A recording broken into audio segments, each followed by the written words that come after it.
It was chaos. The tension was extraordinary. It was like an open box of fireworks waiting for someone to throw in a match, and that's what happened. It definitely created a division in our political system of a kind that we haven't experienced since. It's still hanging over in some respects because of how dramatic it was.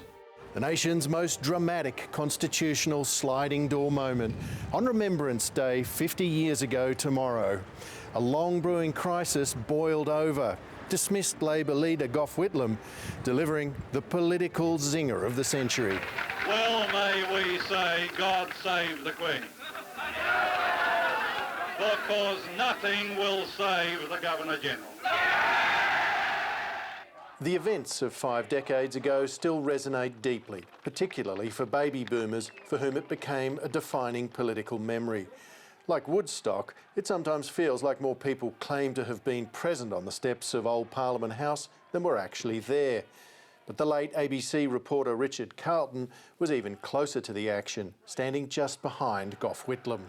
When Whitlam got to his killer line, who will undoubtedly go down in Australian history from Remembrance Day 1975 as Kerr's Kerr.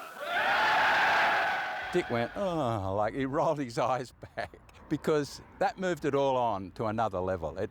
This became kind of warfare. Whitlam was put there by the Australian people and they're just not going to accept this type of action. They should have left him in full term. Now that there's going to be an election, what chance do you think he has? Oh, I don't think he'd have much, no. From the Labor's point of view, the key staffers and their supporters were immediately in election mode.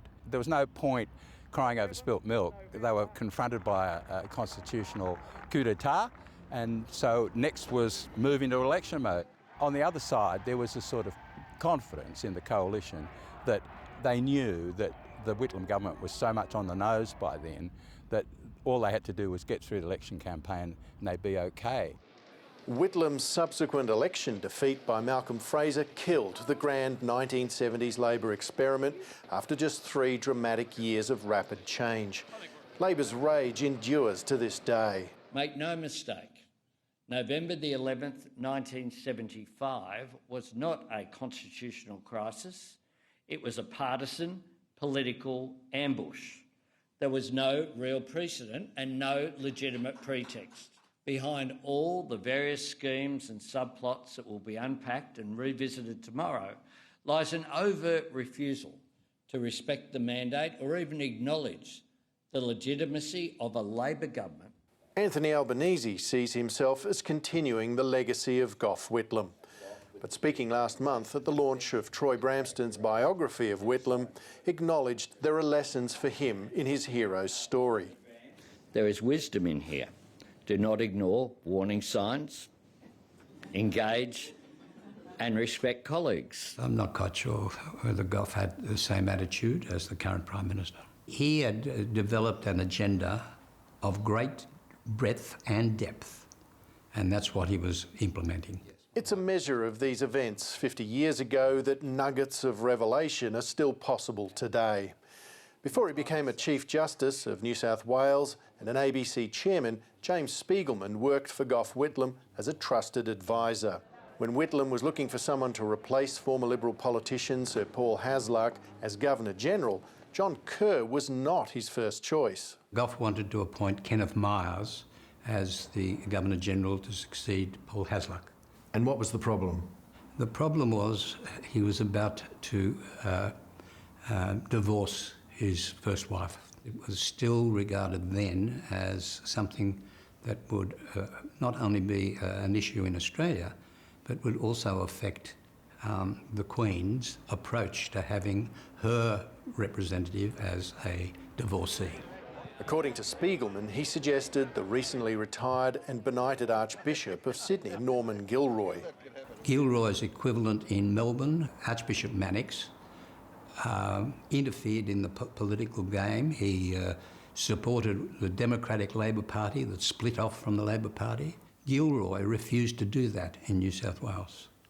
As a result, the New South Wales government a Labor government was re-elected several times, and that also affected the vote in the Commonwealth elections at both houses.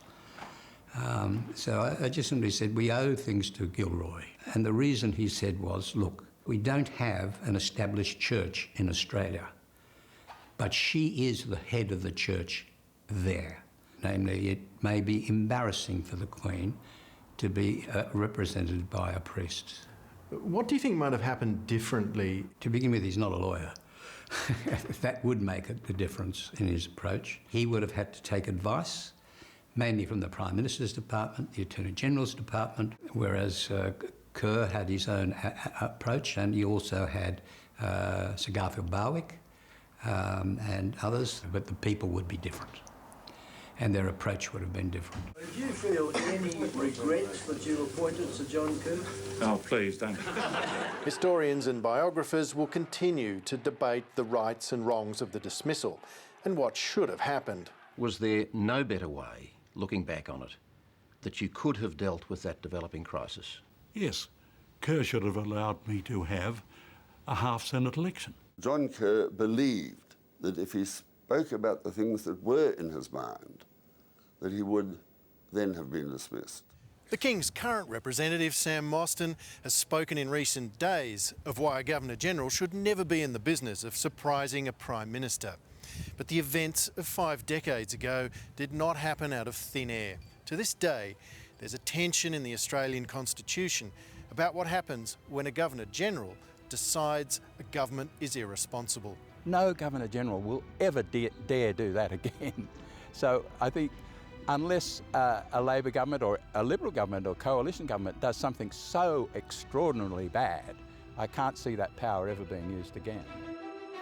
Because nothing will